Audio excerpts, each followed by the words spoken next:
Dober dan iz ljubljanskega studia 136, to so Vesti na Festi in vi plačujete davke. Preživeli smo 1. septembrski vikend. V gorah je snežilo, 100 žensk se ni uspelo povzpeti na Triglav.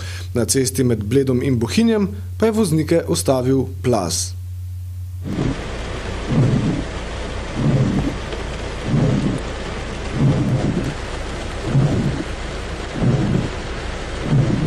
Že pred začetkom jesenskega vikenda pa se je zapletlo pred vladno palačo. 4 avtobusi ljubljanskega potniškega prometa so zapeljali v Gregorčičevo ulico, kjer potekajo obnovitvena dela in prišlo je do prometnega zamaška. Posredovati je morala celo policija. Ja, takšna je lahko tudi Zokijeva Ljubljana, kadar je obveščanje na psu. No, kot vidite, policija si je vzela 5 minut časa za tole urejanje prometa.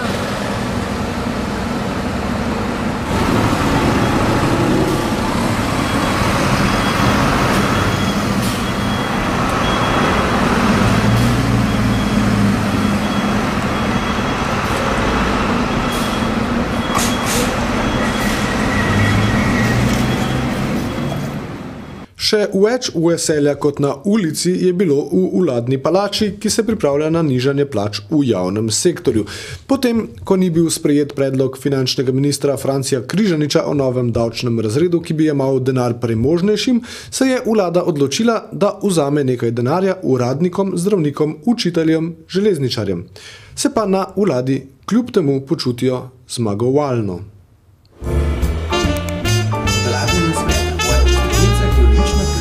Da si po dolgotrajnem življenju pretegnemo noge. Bomo videli. In da so stopnice za zmagovalce.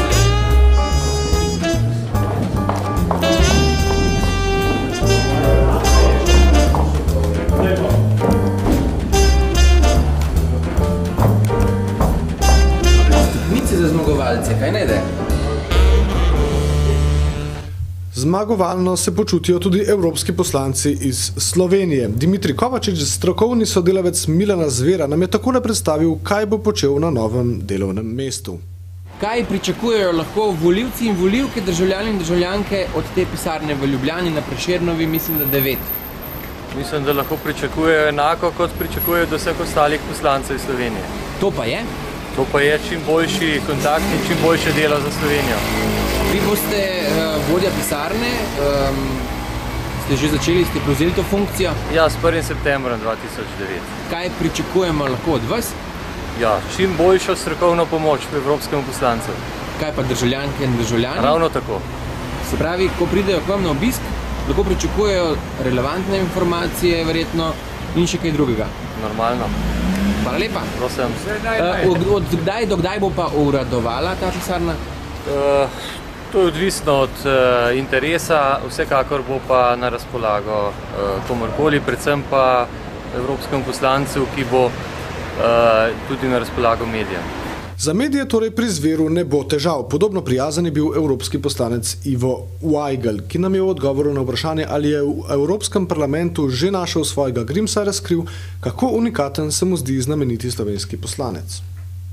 Pravzaprav ga šele iščem, tako da zdaj ga še nisem odkril, se pa velikokrat spomnim nanj z nostalgijo. Bojim se, da je precej enkraten. Slovenija, Slovenija, Slovenija, kulturac. Hardcore je občutek, je agresija, je način življenja, pravi 44-letni Roger Miret, frontman legendarne hardcore glasbene zasedbe Agnostic Front. Z Rogerjem se je Luka Lukič pogovarjal na Paranoid Open Air festivalu.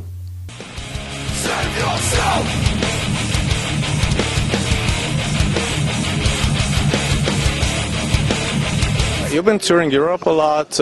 If you would, when you look at European hardcore scene compared to the New York hardcore scene, do you see any differences? Not really. There used to be differences years ago, but I think there's so much similarities that, I mean, only if they're speaking in their own native language, it'll be a difference, but musical-wise, contents, everybody's pretty much got it. So a hardcore gig in New York looks pretty much the same as a hardcore gig in Europe? I would say so.